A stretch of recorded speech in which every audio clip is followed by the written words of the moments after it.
तो मैं आपको कानून एवं भारतीय न्यायपालिका के बारे में जानकारी दे रहा हूँ। तो बच्चों, आपको ये सूची अपने अभिभावक की सहायता से करनी है। न्याय तक सबकी पहुँच हो और न्याय शीघ्र, सुलभ एवं सस्ता हो, इसके लिए हमारे देश में कुछ महत्वपूर्ण उपाय किए गए हैं। उनमें से प्रमुख निम्नलिखित हैं। लोक अदालत।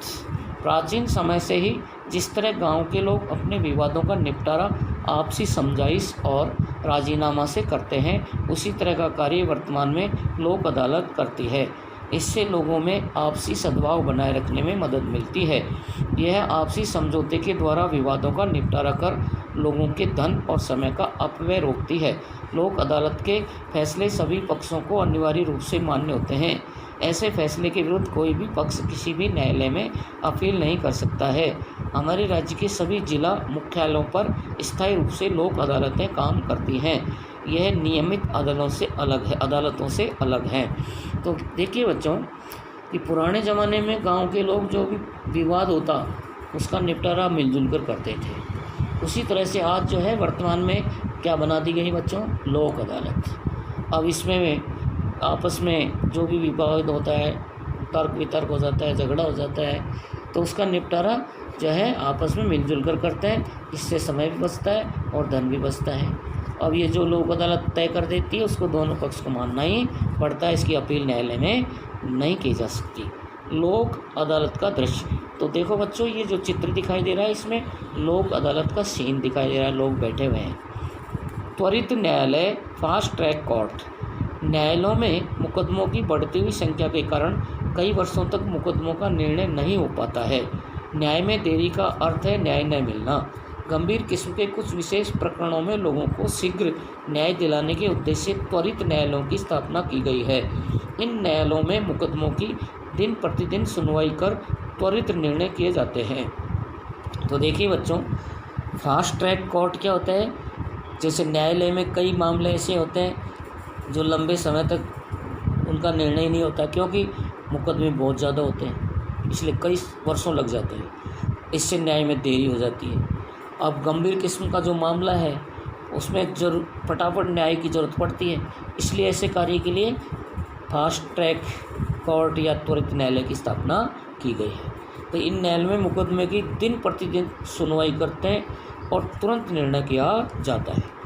जनहित याचिका। नागरिकों के मौलिक अधिकारों का उल्लंघन होने पर वे न्यायालय की शरण में जा सकते हैं।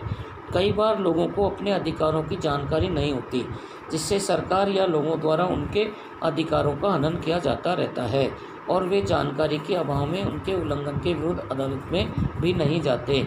ऐसे लोग जो किसी प्रतिकूल परिस्थिति जैसे अशिक्षा, अज्ञानता या गरीबी के कारण न्याय के लिए स्वयं न्यायालय में नहीं जा सकते, उनके अधिकारों की रक्षा के लिए किसी अन्य व्यक्ति या संस्था द्वारा न्यायालय में जो मुकदमा दायर किया जाता है उसे जनहित याचिका कहते हैं। जनहित याचिका उच्च न्यायालय या उच्चतम न्यायालय में दायर की जा सकती है। किसी भी सार्वजनिक महत्व के मुद्दे पर न्यायालय स्वयं भी प्रसंज्ञान ले सकता है। जनहित याचिका के माध्यम से वंचित व्यक्तियों और समूहों को न्याय सुलभ हुआ है।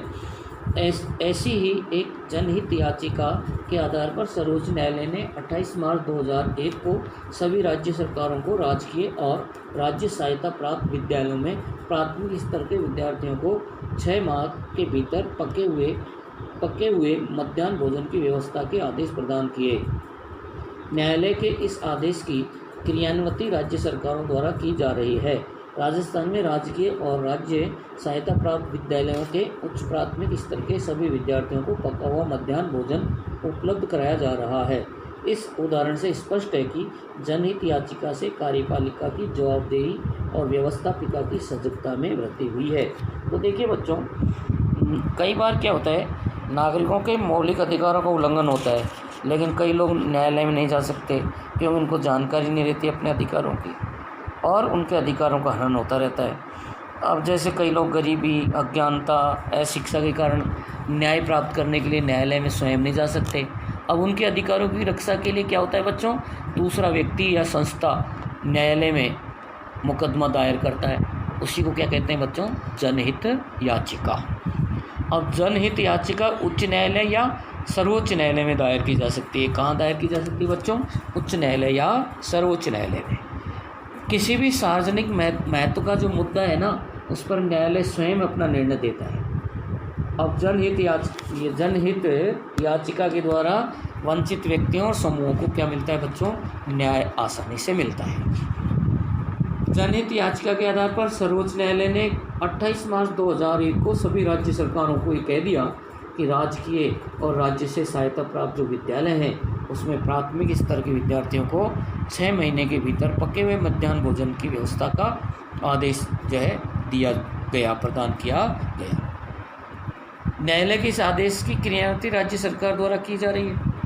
जैसे राजस्थान में जितने भी गवर्नमेंट स्कूल है, गवर्नमेंट से एडेड स्कूल है, उनमें जो उच्च प्राथमिक स्तर के बच्चे हैं, मिडिल सेक्शन के, वहाँ तक के बच्चों को मिड डे मील दिया जाता है। तो ये उदाहरण इस बात को स्पष्ट करता है कि जनहित याचिका से कार्यपालिका की जवाबदेही और व्यवस्थापिका की जागरूकता में वृद्धि हुई है।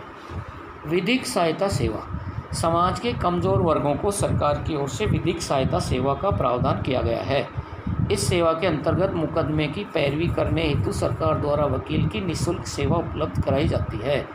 ऐसे नागरिक जिनकी वार्षिक आय 1,25,000 रुपये तक हों या वे अनुसूचित जनजाति के सदस्य हों तो उन्हें यह सेवा प्रदान की जाती है। महिला, बालक, निराश्रित, बंदी एवं आपदाग्रस्त व्यक्तियों को भी यह सुविधा उपलब्ध करवाई जाती है। तो देखिए बच्चों, विधिक सहायता सेवा क्या होती है? जो समाज का जो कमज़ोर वर्ग है उसको कानूनी सहायता की सेवा दी जाती है। इस सेवा में मुकदमों की जो पैरवाई करता है वो सरकारी वकील करता है और कोई फीस नहीं लेता। अब जिन नागरिकों की वार्षिक आय 1,25,000 है या जो अनुसूचित जाति जनजाति के हैं तो उनको इस तरह की सेवा दी जाती है। महिला है, बालक है, बेसहारा है, बंदी है और किसी आपदा से परेशान है, तो ऐसे लोगों को भी ये सुविधा उपलब्ध करवाई जाती है। विधिक साक्षरता। कानूनों की जानकारी के अभाव में किसी कानून का उल्लंघन हो जाने की स्थिति उस उल्लंघन के अपराध के दंड से विमुक्ति का आधार नहीं हो सकता है, अतः हमें कानूनों से परिचित होना आवश्यक है। विधिक साक्षरता के तहत नागरिकों को अपने मूल अधिकारों की रक्षा करने व अन्य आवश्यक कानूनों की सामान्य जानकारी दी जाती है। कानून की पढ़ाई करने वाले विद्यार्थी, वकील व कानून विशेषज्ञ समय समय पर विधिक साक्षरता शिविर, मेले, जनसभाएं इत्यादि के द्वारा लोगों को कानूनों की जानकारी देते रहते हैं। विद्यालयों में भी विद्यार्थियों से संबंधित कानूनी अधिकार एवं जानकारियों के बारे में बताया जाता है। विधिक साक्षरता से समाज में भाईचारे को बढ़ावा मिलता है और अपराधों में भी कमी आती है। इनसे नागरिकों में उत्तरदायित्व का बोध विकसित होता है और वे सजगता से व्यवहार करते हैं। तो देखिए बच्चों, विधिक साक्षरता क्या होती है कि कानूनों की जानकारी नहीं होती तो कानूनों का उल्लंघन होता है और दंड से भी बच जाते हैं कई लोग। इसलिए कानूनों का ज्ञान सबको होना आवश्यक है। अब विधिक साक्षरता के तहत नागरिकों को अपने मूल अधिकारों की रक्षा करने का और अन्य आवश्यक कानूनों की जो है सामान्य जानकारी देने का काम किया जाता है। बच्चों, कानून की पढ़ाई करने वाले जो विद्यार्थी हैं, वकील हैं, कानून के विशेषज्ञ हैं, वो समय समय पर क्या करते हैं? साक्षरता शिविर लगाते हैं। विधिक साक्षरता शिविर, मेले, जनसभा, और इनके माध्यम से लोगों को क्या देते हैं? कानूनों की जानकारी देते हैं। स्कूलों में भी विद्यार्थियों से संबंधित कानूनी अधिकार और जानकारियों के बारे में बताया जाता है, टीचर बताते हैं। विधिक साक्षरता से समाज में किसको बढ़ावा मिलता है बच्चों? भाईचारे को। और अपराधों में भी क्या आती है बच्चों? कमी आती है। इनसे नागरिकों में उत्तरदायित्व की ज्ञान बढ़ता है, उत्तरदायित्व जिम्मेदारी निभाने का ज्ञान बढ़ता है और जागरूकता बढ़ती है। राजस्थान में ग्राम न्यायालय। ग्रामीण क्षेत्रों में ग्राम पंचायत स्तर पर शीघ्र एवं सुलभ न्याय दिलाने हेतु ग्राम न्यायालय एक्ट 2008 के तहत ग्राम न्यायालयों की स्थापना की गई है।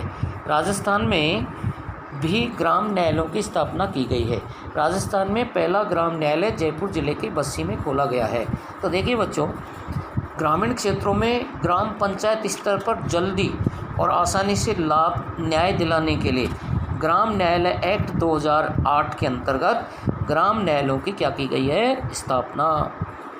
तो बच्चों राजस्थान में भी ग्राम न्यायालयों की क्या की गई है, स्थापना। अब राजस्थान में पहला जो ग्राम न्यायालय वो जयपुर ज़िले के बस्सी में खोला गया।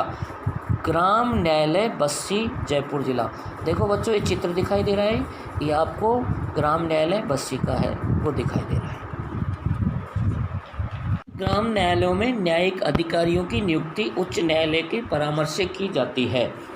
इस अध्याय में हमने कानूनों की जानकारी एवं न्याय के महत्व को समझा और साथ ही साथ हमारे देश की न्यायपालिका के संगठन और उसके कार्यों को जाना।